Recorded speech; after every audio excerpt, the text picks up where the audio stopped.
What's up guys, my name is Josiah Martin and today you're hanging out with the Alaskan Outsider. It is a breezy, balmy 14 degrees out here at Kenai Lake, but it is incredibly beautiful and the perfect day to bring you guys the Mavic 3 Pro versus Mavic 2 Pro comparison video. I'm super excited to be putting these two cameras to the test for you guys, so that way you can tell for yourselves which camera is better, which obviously we know, but by how much. And we have some pretty tough lighting today because we have these snow-capped mountains, which are absolutely beautiful, but also very bright, and some rather dark, shady sides of the trees and some clouds. So we'll definitely be testing out the dynamic range of these two drones. The Mavic 2 Pro has a dynamic range of 12 stops, while the Mavic 3 Pro is 12.8 stops. So that will give us a little bit more information in the highlights and shadows. It is very cold, which is another thing we'll be putting to the test on how these drones perform in such cold weather. So let's get them up in the air.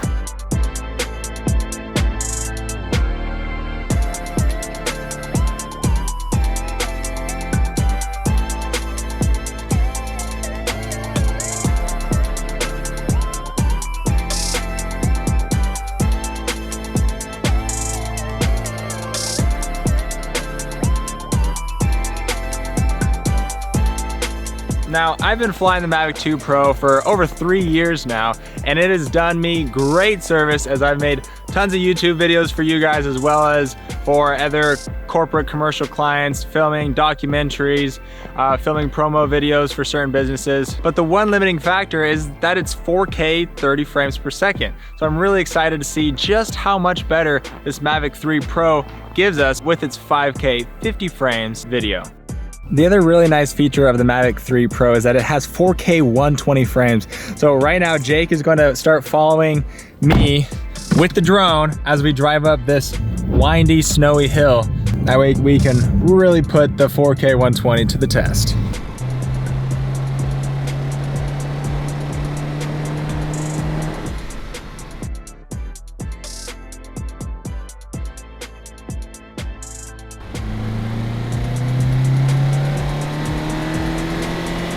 Well, we have made it to the end of the road. About 2 or 3 miles back, they stopped plowing the road and we decided to keep coming up. And now the only tracks in front of us are some kind of a snowcat that crawls across the snow. I tried to go about 10 feet down the road further, which in the summertime it is accessible. Wintertime, not accessible. So now we're gonna try and get my car unstuck, get some more awesome drone shots for you guys, and then try and get out of here safely without getting stuck again.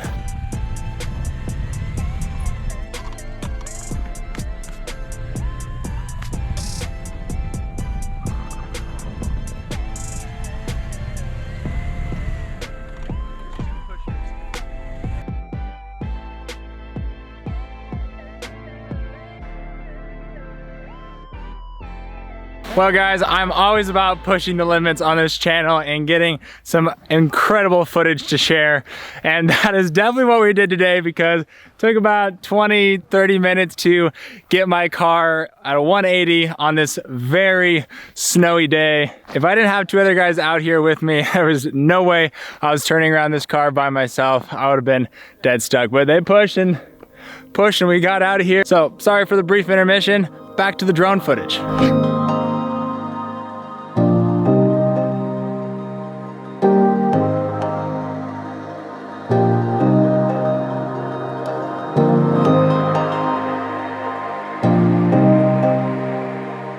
Alright guys, well we are having a blast up here flying all the drones and just comparing the different features and specs of each one and figure out just which one might be best for you in the situation that you need it most in.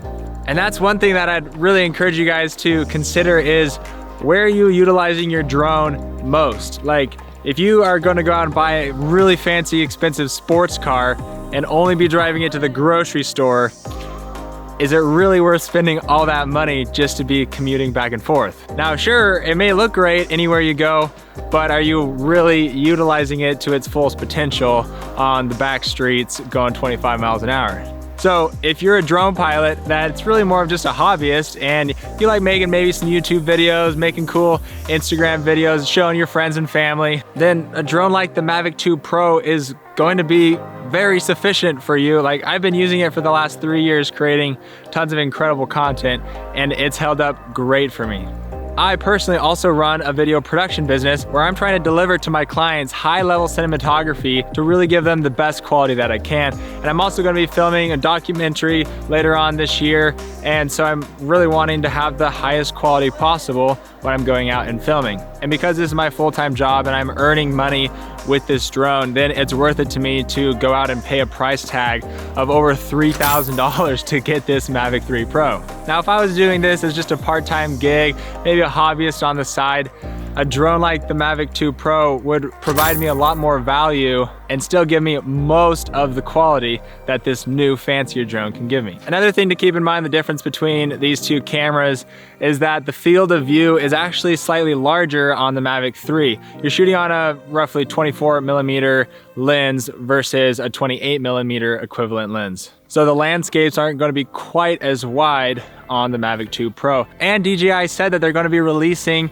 a lens adapter that will actually give you a 15mm lens or 108-degree field of view, which is just going to really open up a lot of different possibilities, giving you a lot wider angle of a lens. I shoot real estate photos and videos throughout the year, and a lot of times I'm in a tight spot where I'm trying to get a shot of the house, and on the Mavic 2 Pro my field of view is limited. Now, if I was able to open that field of view even more with a wider angle lens and capture more of the house at the same distance, that would really come in beneficial for me. And another quality difference that affects me personally that I'm excited to benefit out of this upgrade is a bigger sensor size. So we're going from a 1-inch sensor to a 4/3 sensor, which is going to let in a lot more light. And up here in Alaska, especially at the winter time, we have limited light. Like today, the sun is going to set at 4:30, and in a month from now, it's going to set at 3:30. So it gets dark quickly out here in the winter time. So having that bigger sensor size is definitely going to come in handy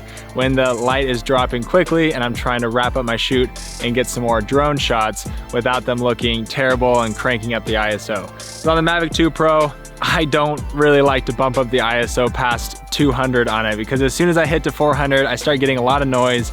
It just does not look like a quality image that I would want to use.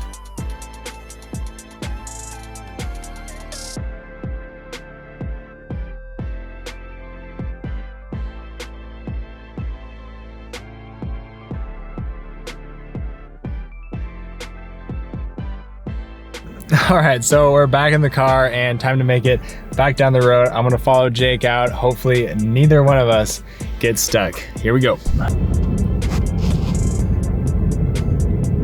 So one thing that I want to accomplish today while I'm out here with you guys is to go over some of the reasons why the Mavic 3 Pro was the right upgrade for me. I'm sure you know by now most of the spec comparisons. You're like, yeah, it's 5.1K instead of 4K. Tell me something I don't know. So in this comparison video, I'm gonna be walking you through why the Mavic 3 Pro was the right upgrade for me.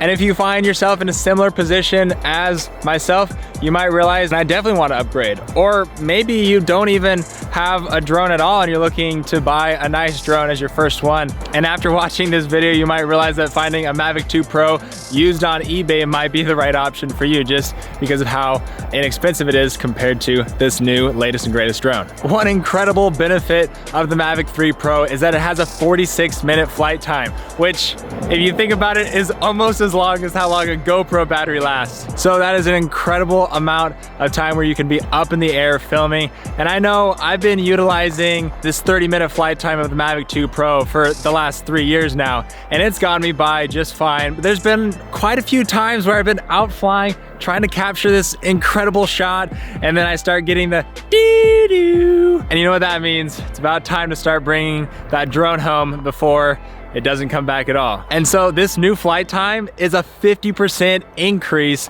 on the Mavic 3. And it's been great using it because I've been out filming and been getting as many shots as I want. And then I look down at my battery and I'm like, I still have half a battery life left. So that additional flight time has definitely been coming in handy for me. And that is one of the reasons why I upgraded. What was one of the biggest reasons why you upgraded to the Mavic 3, Jake? Battery life and flight time definitely was a big part of it. And for me, living in Alaska, where especially this time of year, wintertime, we get lots of low light, having the best low light performance is it's a big deal for me. The performance, the way this drone handles, it just is definitely better. This is just a workhorse of a drone as far as how it handles, how it performs, even in the cold temperatures and stuff. Obstacle avoidance is another thing that we've been putting to the test today, and it has really been truly impressive. The Mavic 2, when it senses something, it just comes to a complete stop. The obstacle avoidance 5.0 on this new drone, actually, instead of coming up and stopping when it sees an obstacle, it's going to actually try and find a path around it, kind of like the Skydio 2 has been known for. And I know there's been numerous times when I've been behind the controller of the Mavic 2 Pro and I've been tracking something like a snow machiner and I get a little bit too close and the obstacle avoidance kicks in and it goes, whoa! And it totally brings my drone to a complete stop, and then the snow machiner keeps going at 20 miles an hour and I totally lose the shot. Now, I have had limited experience with this Mavic 3, but what I'm assuming is going to be happening is that the drone will just slightly veer off to avoid the obstacle instead of coming to a complete stop. And that is definitely going to come in handy for me when I'm out snow machining later this year and trying to get some awesome footage of these snow machiners. Now, today I've talked a lot about the upsides to upgrading the Mavic 3 Pro, but there are a couple downsides that you should be aware of. The first most obvious one is the carrying case is almost twice as big, definitely significantly bigger. Now, I have to admit, it is a very cool carrying case. I really like how DJI made it. You can actually turn it into a backpack, throw it over your shoulder, or just carry it like a purse, like the DJI Mavic 2 Pro case is. But the Mavic 2 case is much smaller if you're trying to throw it in another backpack or you're traveling luggage on an airplane. It's just something to consider. Now, the second thing that is a big downside for me is that the Mavic 3 runs off the DJI Fly app. Now, the Mavic 2 runs off the DJI Go 4 app, which allows you to run waypoints on your flights. Now, I've been utilizing this a lot in the previous years, capturing a time lapse of a construction build for a construction company, showcasing the progress they're making on a house. And having those waypoints is crucial, so that way I can be flying the exact precise route on there, which I'm now not going to be able to do on the Mavic 3. But at the end of the day, 360-degree 5.0 obstacle avoidance is a big plus for me, as well as the longer battery time and low light performance. All these reasons and more are why an upgrade like this was perfect for me. Now, if you want to see a more detailed analysis of the low light performance of this drone, I'd encourage you to click right here. I just so appreciate you guys watching this video and hanging out with me as we went out on another great Alaskan adventure together. If you'd like to hang out more often, you can hit that subscribe button, and we'll see you guys in the next Alaskan adventure.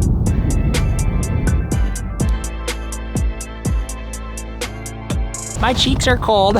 Brr.